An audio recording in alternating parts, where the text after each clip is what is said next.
आरक्षण एक संक्षिप्त विवरण। आरक्षण एक ऐसी व्यवस्था है जिसमें सरकारी नौकरियों, शिक्षण संस्थानों में सीटों आदि में कुछ विशेष वर्गों के लोगों के लिए एक निश्चित संख्या में सीटें आरक्षित की जाती हैं।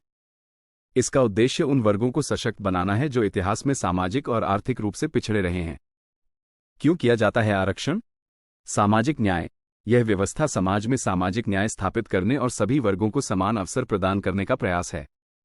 पिछड़े वर्गों का उत्थान। यह उन वर्गों को मुख्यधारा में लाने और उनके सामाजिक आर्थिक विकास को बढ़ावा देने में मदद करता है।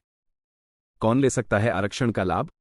अनुसूचित जाति एससी, वे लोग जो भारत सरकार द्वारा अनुसूचित जाति के रूप में सूचीबद्ध हैं।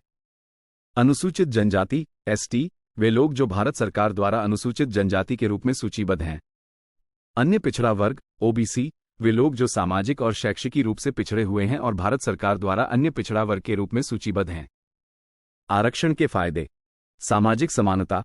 ये समाज में सामाजिक समानता लाने में मदद करता है। विकास। ये पिछड़े वर्गों के विकास में योगदान देता है। आरक्षण के विपक्ष। योग्यता। कुछ लोगों का मानना है कि आरक्षण योग्यता के आधार पर नहीं बल्कि जाति के आधार पर दिया जाता है, जो अनुचित है।